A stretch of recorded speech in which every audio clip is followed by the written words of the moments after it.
Malam itu, Rian terjebak di tengah hutan yang sunyi dan menyeramkan. Dia sedang menuju kampung halamannya di Jawa Tengah, tetapi hujan lebat menghalangi jalannya. Mobilnya bergerak pelan di jalan yang sempit dan berliku, dikelilingi oleh pepohonan yang tinggi dan lebat. Rian merasa lelah dan bosan, dan dia melihat jarum bensin yang menunjukkan bahwa tangkinya hampir habis. Di tengah kegelapan, dia melihat sebuah warung yang seakan-akan terlupakan oleh dunia. Lampu yang samar-samar menerangi jendela warung itu menimbulkan rasa penasaran pada Rian, dan dia memutuskan untuk mampir sebentar. Namun saat mobilnya mendekat, dia merasakan sesuatu yang aneh di udara, seolah-olah ada sesuatu yang disembunyikan oleh warung itu. Rian membuka pintu mobilnya dan keluar. Suara langkah kakinya mengganggu kesunyian malam, dan dia berjalan hati-hati menuju warung yang sepi itu. Di depan pintu muncul sosok nenek tua yang suram. Matanya yang berkerut berkilauan di bawah cahaya lampu yang redup. "Selamat malam, Nak," ucapnya dengan suara parau, sambil menyapa Rian dengan senyum yang tampak dipaksakan. "Ada yang bisa saya bantu?" Rian merinding saat dia berpikir untuk mengecek mobilnya. Dia menyadari bahwa warung ini mungkin satu-satunya tempat yang bisa memberinya perlindungan dari hujan yang semakin deras. "Maaf, Nek, bolehkah saya beristirahat sejenak di sini? Mobil saya mogok," kata Rian, berusaha tersenyum ramah. Nenek tua itu mengangguk, dan Rian merasa sedikit lega. Tapi di balik ketenangan malam itu, ada sesuatu yang mengintai dari balik kegelapan, memberi tanda bahwa pertemuan Rian dengan warung misterius ini hanya permulaan dari kisah yang mencekam. Rian terduduk di pojok warung yang sunyi, menikmati suara hujan yang makin lebat di luar. Nenek tua asik mengurus barang-barang di belakang meja kasir, sementara Rian mencoba menghilangkan rasa curiga terhadap tempat ini.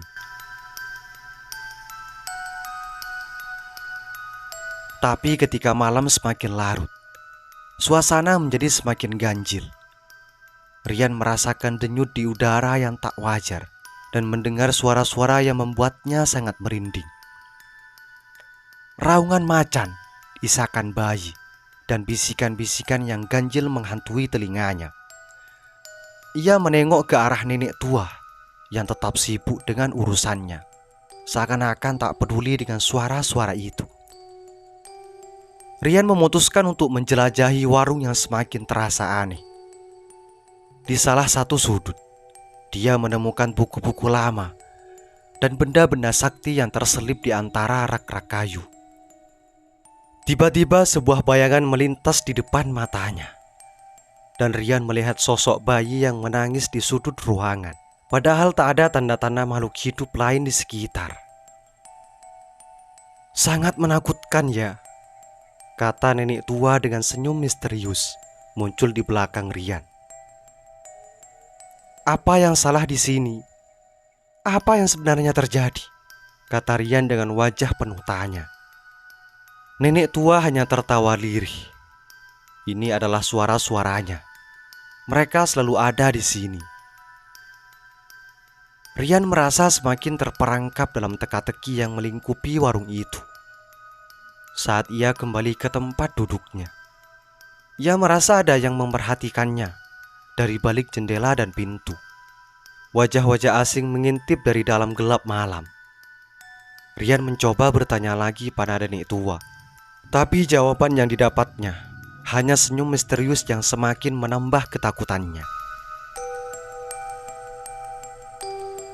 Malam itu menjadi semakin hitam, dan Rian menyadari bahwa ia telah terjebak dalam sesuatu yang jauh lebih mengerikan daripada sekedar masalah mobilnya. Rian mencoba memejamkan mata di malam yang gelap gulita. Namun suara-suara yang mengerikan terus mengusik ketenangannya. Terdengar auman macan yang menggema, tangisan bayi yang menyayat hati, dan bisikan-bisikan yang seolah-olah memanggilnya ke dunia hitam yang tak bisa dijamah. Di tengah kegelapan, Rian merasakan tatapan yang menusuk-nusuk. Tapi setiap kali ia membuka mata, tidak ada apa-apa.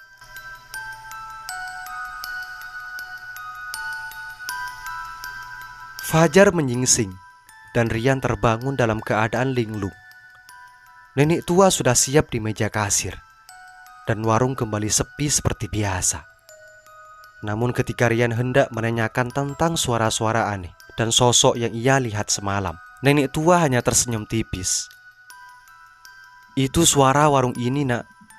Mereka memang selalu ada sejak warung ini dibangun oleh nenekmu dulu, ujar nenek tua dengan senyum penuh teka-teki. Rian tidak puas dengan jawaban itu dan bertekad untuk mengungkap rahasia warung ini. Ketika nenek tua sibuk sendiri, Rian mulai mencari-cari tanda atau bukti yang bisa menjawab kecurigaannya. Ia menemukan buku-buku lama yang berisi cerita-cerita seram dan upacara-upacara yang tak masuk akal. Ketika Rian berani masuk ke bagian warung yang gelap, ia menemukan lambang-lambang ganjil yang terukir di dinding. Semua itu semakin meyakinkan Rian bahwa warung ini menyimpan sesuatu yang luar biasa. Ia merasa ada yang disembunyikan, ada yang menunggu untuk ditemukan. Ketika ia mendatangi nenek tua untuk menanyakan tentang lambang-lambang itu, mata nenek tua menyala-nyala. Kamu baru melihat sebagian kecil, nak. Warung ini punya rahasia yang lebih dalam dari yang kamu sangka. Dengan semakin banyak tanya tanpa jawab yang memuaskan, Rian mulai merasa bahwa ia terlibat dalam sesuatu yang lebih besar dari sekedar memperbaiki mobilnya. Rasa putus asa mulai menggerogoti hatinya. Namun keinginannya untuk mengungkap kebenaran tak padam. Ia sudah terperangkap dalam labirin misteri, dan petualangan horornya di warung neraka ini baru saja dimulai. Rian dengan semakin banyak tanya daripada jawab, memutuskan bahwa ia harus mencari jalan untuk kabur dari warung neraka ini. Pagi itu, ia menyatakan keinginannya kepada nenek tua. Saya bingung apa yang terjadi di sini, tapi saya harus cabut. Saya tidak tahan terus-terusan terperangkap dalam misteri ini, ucap Rian dengan mantap. Nenek tua hanya tersenyum penuh teka-teki. Kamu boleh pergi jika kamu mau, nak. Tapi tidak gampang begitu saja keluar dari warung ini. Hutan di sekeliling ini punya maksud lain. Rian merasa semakin tertekan saat ia berusaha keluar dari warung. Hutan seakan-akan bergerak dan membawanya kembali ke pintu warung.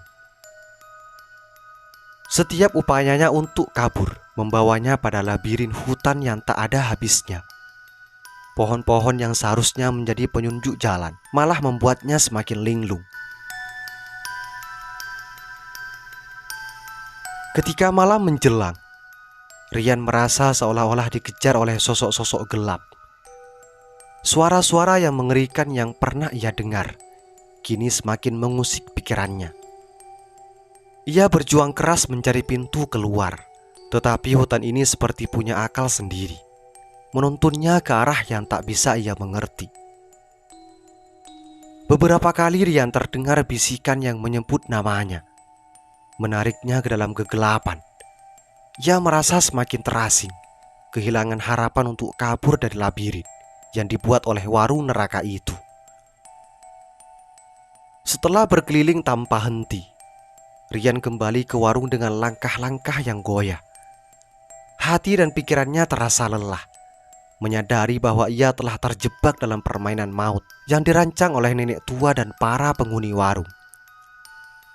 Bagaimana ia bisa lepas dari labirin ini? Rian pun menghadap pertanyaan itu tanpa jawaban yang jelas. Rian merasa putus asa saat ia kembali ke warung yang menyeramkan. Nenek tua yang menjaga warung masih duduk di belakang meja kasir, tersenyum dengan sinis. "Ada apa sebenarnya di tempat ini?" tanya Rian dengan nada ketakutan. Matanya menatap tajam nenek tua itu. Nenek tua itu berdiri dengan perlahan dari kursinya. "Kamu adalah bagian dari ritual kami, Nak. Kamu kesini tidak secara kebetulan. Warung ini membutuhkan darah segar untuk tetap hidup." Rian terkejut mencoba memahami apa yang dikatakan nenek tua itu. Ia sadar bahwa ia bukan hanya pengunjung biasa yang tersasar. Ia adalah korban dalam permainan para makhluk halus yang lapar akan darah. "Ini saatnya kamu menerima takdir, Nak. Kamu tidak akan bisa kabur. Warung ini adalah tempat tinggalmu sekarang," kata nenek tua dengan nada dingin. Rian walaupun ketakutan, tidak mau menyerah pada takdir yang menimpanya. Ia bertekad untuk mencari jalan keluar dari permainan maut ini. Dengan sisa keberanian, ia memutuskan untuk mengintip setiap sudut warung, mencari celah atau pintu keluar yang mungkin ada. Di antara tumpukan buku-buku tua dan simbol-simbol misterius, Rian menemukan sesuatu yang menarik hatinya. Sebuah buku catatan tua yang berisi mantra-mantra dan ritual-ritual yang bisa digunakan untuk membuka pintu ke dunia lain. Ia sadar bahwa untuk bebas dari permainan ini, ia harus menyingkap rahasia dan menghadapi para makhluk halus yang menguasai warung maut ini. Dengan waspada, Rian mengikuti arahan di dalam buku catatan. Ia memulai ritual dengan penuh cemas, berdoa kepada kekuatan yang mungkin bisa menolongnya keluar dari jerat ini. Tiba-tiba ruangan gelap bergoyang dan suara-suara ganjil menggema di sekitarnya. Bayangan-bayangan hitam mengepung di warung dan Rian merasa dirinya terhubung dengan dunia lain. Ia harus menghadapi para makhluk halus yang ingin menghisap darahnya untuk bisa keluar dari warung maut ini. Penderitaan semakin mendekat dan Rian bersiap untuk menghadapi tantangan terbesarnya. Ia tidak tahu apa yang akan terjadi, tetapi harapan terakhirnya adalah bahwa ritual ini akan membuka pintu untuknya keluar dari permainan maut yang dibuat oleh nenek tua dan para penghuni warung. Dan cerita pun selesai.